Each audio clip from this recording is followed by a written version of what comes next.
I run a little sneaker store called Main Street. Um, and I have this little problem of being able to talk about it as like successful. And I'm trying to learn to break past that. So I'm going to start with telling you about how well we're doing today. You know, it's been hard to do this in the past, but it's something I'm learning about right now. Main Street is today probably India's largest business in the resale space. I'll get to other resale spaces later, but essentially we trade in limited edition sneakers and like other collectibles. Today we have in India the largest retail footprint. We have two pretty cool stores, if I may say so myself. We have an online platform, we have a YouTube channel, and to be very honest, I think we're crushing it. We're doing a pretty good job. But you know, as we've been growing over the last few years, I've been through a few interviews here and there, and I recently came to realize that I have often struggled with talking about Main Street as a success. And you know, whenever anybody would ask me what's happening, I would immediately jump to telling them about, oh, you know, I'm struggling to hire, we're doing this is going wrong, there's always 100 things going wrong, but I only, over the last few months, have been sitting with a very specific direction of thoughts in trying to understand why I so naturally jump towards talking about, the struggles. And to give you guys a little bit more context, I think I want to tell you the story of how Main Street came to be. So we can start with some of the fun stuff. I grew up in a small city called Pune, now called Pune, I guess, a few hours from Bombay. And I was very obsessed with building businesses growing up.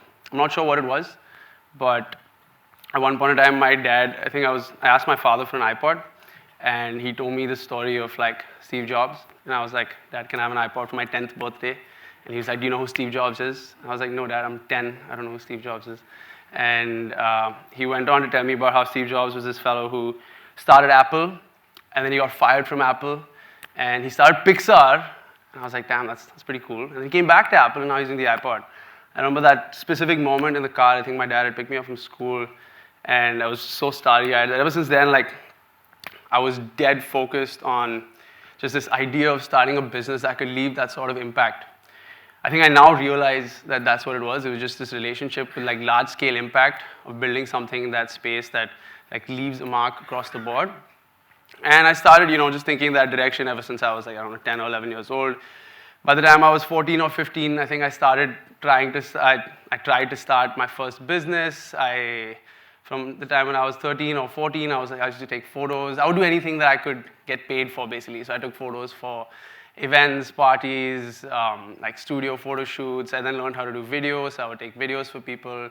And then I built that into one of my first businesses, which was like a little media company. I think I was 15 or 16, and I wanted to get paid a little more for the kind of work I did, and I wanted people to take me seriously, so I named it and made it like a company of sorts, but it was just me like taking photos and videos. And then at some point, I stumbled upon this world of like limited edition sneakers. I remember seeing on a friend's Snapchat story a very nice pair of shoes, and I had very vaguely in like distant conversation heard like the word Yeezy or Jordan or something like that, but I had no idea what like the situation was. So anyway, I see like this Snapchat story with a very cool pair of shoes, and I asked this friend of mine, I'm like, what are these shoes like? And he goes, oh, I'm studying in London, and everybody here wears Yeezys, so I wanted to be like different or whatever. So I got these NMDs, and I was like, oh, that's pretty cool. I looked up the price online, and when I Googled it, the first shoe that came up was the first NMD that ever came out.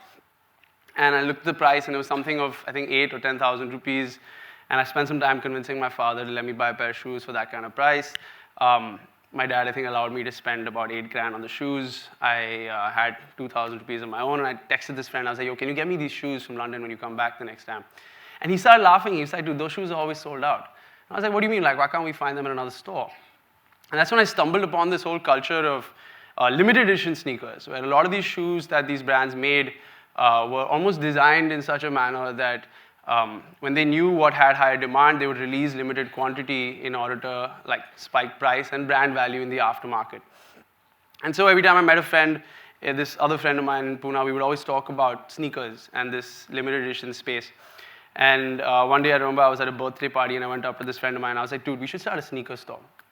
Because I had spent all this time like in this rabbit hole of this world of shoes, and when I looked up, I was like, wow, there's nothing around here. Like Pune had nothing, and I couldn't find anything in India at that time either. So I was like, we should start a sneaker store. Let's buy shoes from brands and put together like a great collection. And with every shoe we sell, we'll educate the audience, and we can like build sneaker culture in India.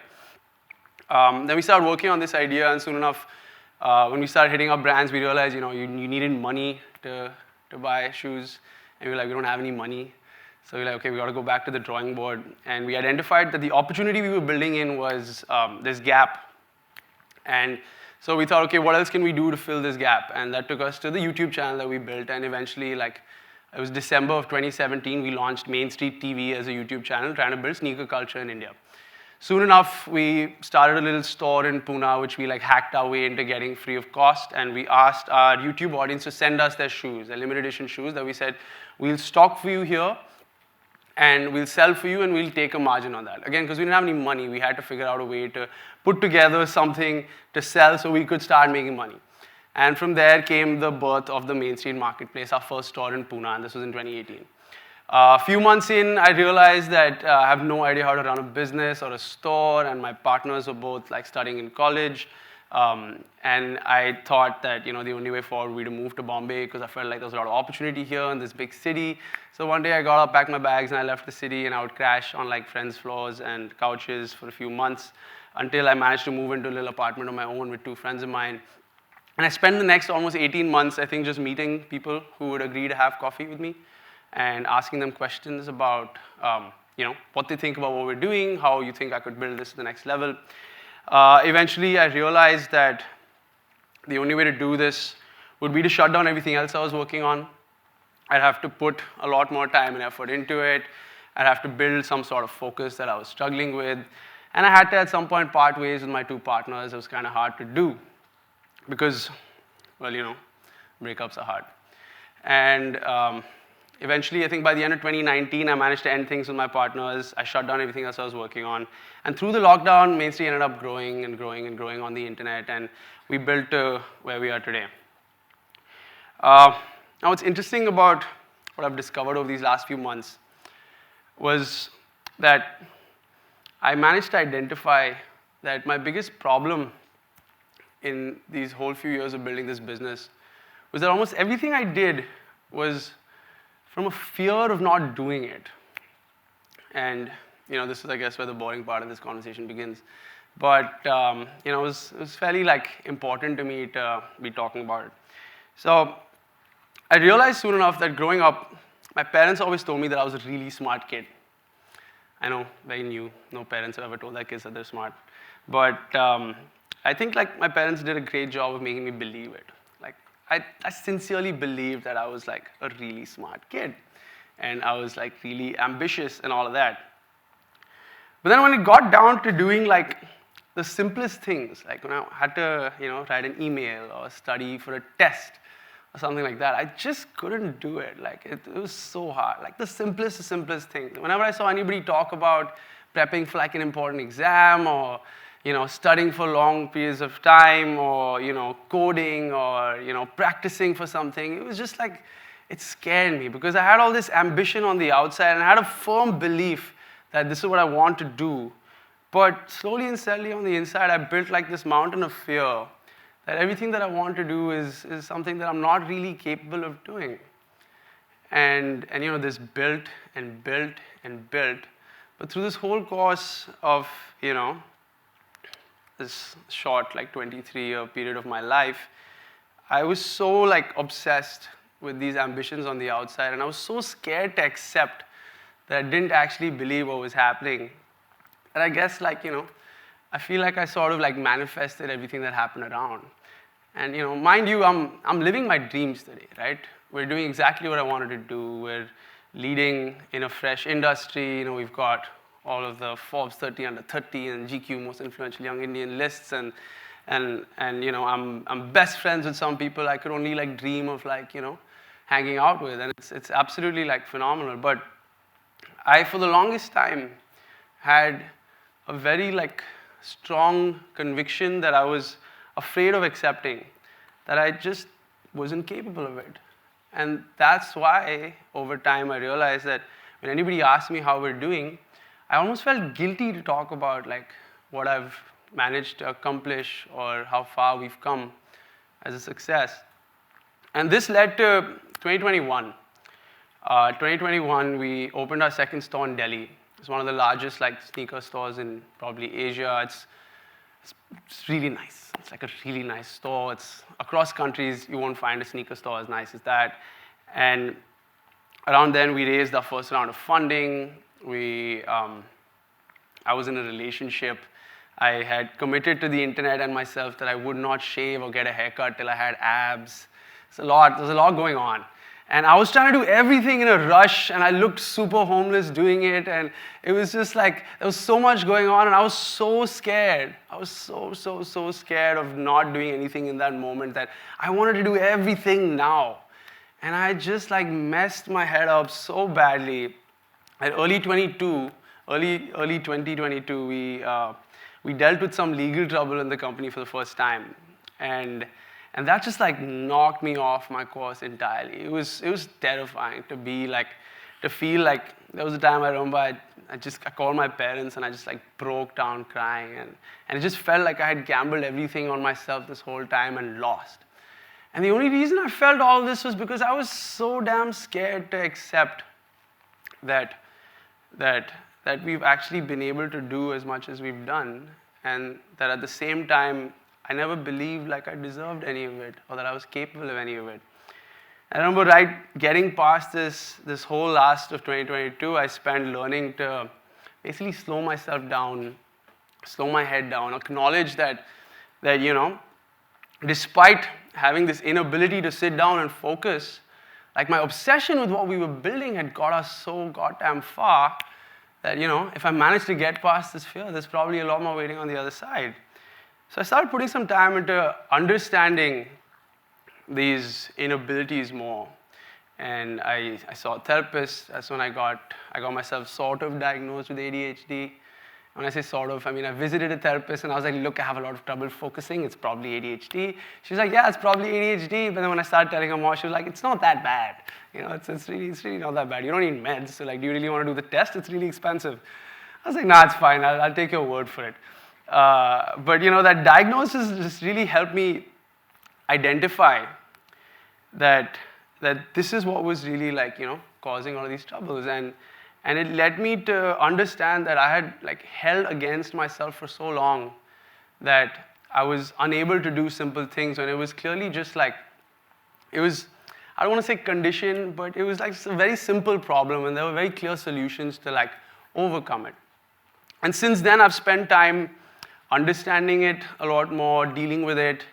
I spent time, owning my shit, just like trying to tell people that we're really crushing it, trying to believe in the fact that we've managed to do so much. And I remember this one time I was sitting with the CEO of a large, like large public company, and I was telling him about this, and he just like very quickly turned back to me. He was like, dude, like ADHD is a superpower. And that like kind of sort of just switched my entire perspective on the condition. And I was like, you're right. I can very easily switch between 100 different things and keep track of so many different things that's happening because I'm so distracted. And it's also reached a stage where once you start understanding where your problem is coming from, it's much easier to power through. So now when I sit down to do something simple, I can almost identify that, I'm going to struggle to start this. So here's what I can do to get it off the ground. I can have somebody help me. I can use ChatGPT, you can use AI. You can procrastinate a bit because you just have to. You can set deadlines, you can set outside pressure. I did all of that. I managed to eventually, like through the course of this year, come a pretty long way in getting this in control and now being able to use it like to my advantage in managing a lot of things. And I think the biggest switch in perspective that pretty much like changed my life was in understanding that the outcomes of accomplishing a task, when you do it from the fear of not doing it versus the love of doing it, are so drastic that it changes like the impact entirely. And I spent all of that time, like like when I was growing out my beard and hair before I got my abs, I was working out like really hard. But every single workout I was doing just to make sure I didn't miss one. And I was goddamn terrified of missing one. I went out and hired like a private trainer who trained a bunch of Bollywood dudes, and I was like, man, if he could build, Farhan Akhtar's body, he can build mine. Like it's definitely possible. And I spent a lot of like stupid money on things like that. And the fact is that there was so much fear in my head that I couldn't even acknowledge the progress I'd made. I looked at a photo from that time a few months later, like a few months after I'd completely stopped working out when I broke out of this. I didn't get the abs, by the way. I had to shave anyway before the Delhi store launch and all of that. And I looked at that photo and I was like, damn, I was so terrified at that time. I couldn't acknowledge that I'd come so far. And since then to now, I think I'm coming on like 8 or 9 weeks of being able to do like 6 days in the gym every week without any fear. Like I'm just loving it. And it started with like very simple, small tasks. I remember about 6 months ago, I committed to just being in some sort of physical activity 3 or 4 times a week, or as often as I could, just to enjoy it, so it can be something light. It didn't have to be heavy. And then that built to being 5 days a week, and then I got one program, then I got another one. And I promised myself that I wouldn't spend any money on this ever again until I first solved the problem that was within myself in terms of like acquiring consistency. And once I did that, I felt like I was ready in early Jan. I got a trainer, and I've made more progress than I ever had before with fitness. And honestly, that's been like my life's greatest achievement, being able to hit the gym like 8 weeks in a row, like 6 days without missing a single one, and like enjoying it. Like that's so big to me. It's like those small things that really make all the difference. But I think my core learning throughout all of this was that, growing up, my parents gave me a lot. I was a very privileged kid, but I think the privilege that I was most grateful for was this faith. And over time, I realized that this faith is extremely powerful, that I truly and sincerely started believing that anybody can do anything. You can't do everything, but you can do pretty much anything if you really just have like that sort of faith and compass attached to it. And since then, I've been kind of like passionate on trying to pass on that simple message that, most problems are fairly simple to solve if you can overcome the fear of just admitting them.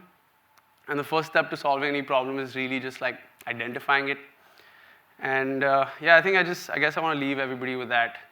That you can pretty much do anything in the world today, So you can definitely like build out a business for yourself, or, start a YouTube channel, or I don't know, you can be Shah Rukh Khan. I think it all starts with just having that faith in yourself and owning it. And but that's for me today. Thank you guys. Thank you for listening.